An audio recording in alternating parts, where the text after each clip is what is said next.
All right, so hey y'all, I was reading my word and I love when God gives like fresh revelation or he just kind of like does an outpour like as you're reading. So I was reading about Sarah and Abraham and I was reading how in chapter 17 that he had promised Abraham and Sarah that they would give birth to a son, which would have been Isaac.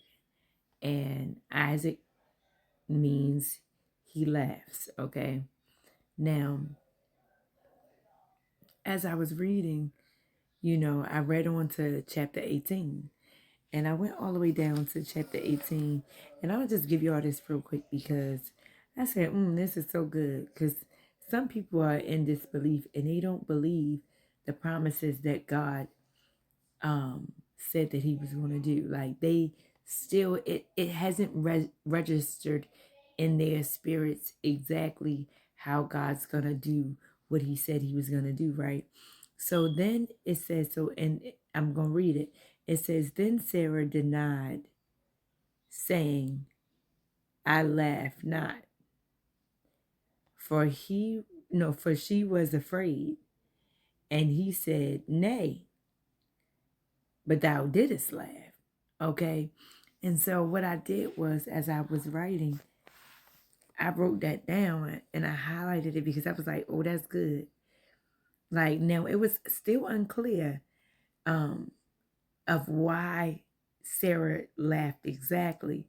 But like if I could just put myself in that time or if I could just be in that moment, now Sarah would have been given birth at the age of 90.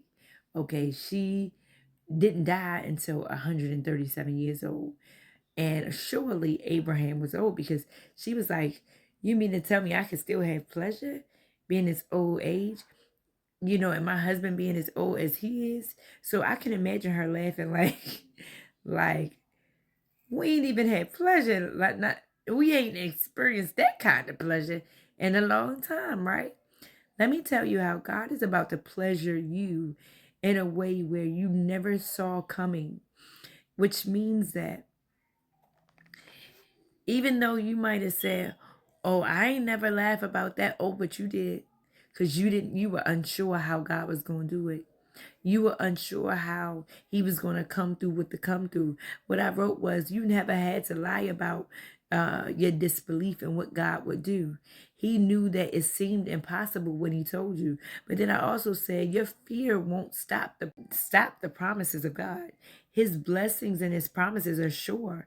Now this is for somebody. I know that this is for somebody, and it's going to get to those who are supposed to hear it most because I was reading and I was like, oh, this is good.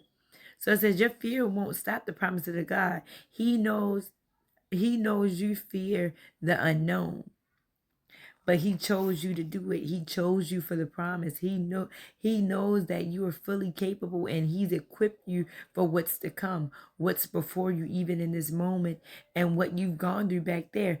They couldn't have handled it the way that you do, but just watch out because what he was doing was setting you up the whole time.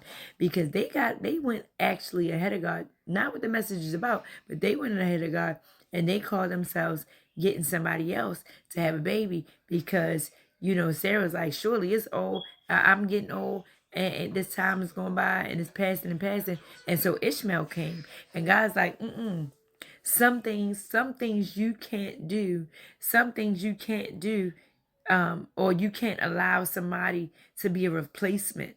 No, when God says a thing, that's so shall it be, so shall that thing be. I had a conversation and I said, man, this is so timely. I had a conversation with somebody because somebody wanted me to had asked me to be a surrogate for them. And I was just like, man, oh no, I wouldn't be able to do that for many different reasons, more than one. But later on, I said, man, God is very strategic in the way that he does things. um Later on, God put it in my spirit. Some things I wrote it down. Some things you can't have a replacement for. Some things you can't have because you have to carry it on your own. You have to carry that baby. Sarah had to carry the promise She had to carry the promise because God promised her that promise. He promised it to Abraham. He promised that he was going to come through and follow through. And because of it, that's what it was. Whether you understand or know how God is going to bless or not, his promises are sure.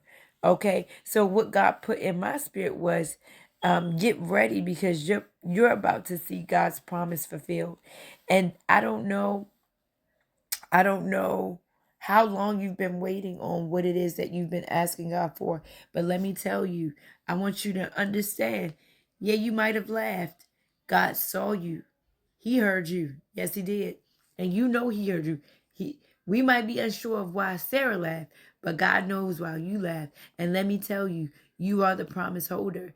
And let me tell you, it doesn't matter what it looked like, what it seemed like, what it felt like. Guess what? God is about to reveal his promises through your life because that's his will. It was his will from the beginning. It was his will at the end. And guess what? His promises, like I said, are sure. So when you get a chance, I want you to read Genesis chapter 17, read Genesis chapter 18, and let it sink in. Never take anybody's word for it. Don't take my word for it. Take this word back to the Lord in prayer. Because what I do know is we're in a time where things seem like it couldn't possibly happen. Things seem like things are in shambles. When you look around our society, our world, you look at our systems, our governmental systems, the way the world. Let me tell you, that's when God gonna do it. That's when God. That's when God's gonna do it. And that's why it would behoove you to stay in posture. It would behoove you to stay in receive mode. It would behoove you to stay in just in worship, in prayer, in relationship, in communion, because he's about to do it now. I love y'all so much. I hope y'all get something out of this word. But go take this word back to the Lord in prayer. It's not for everybody.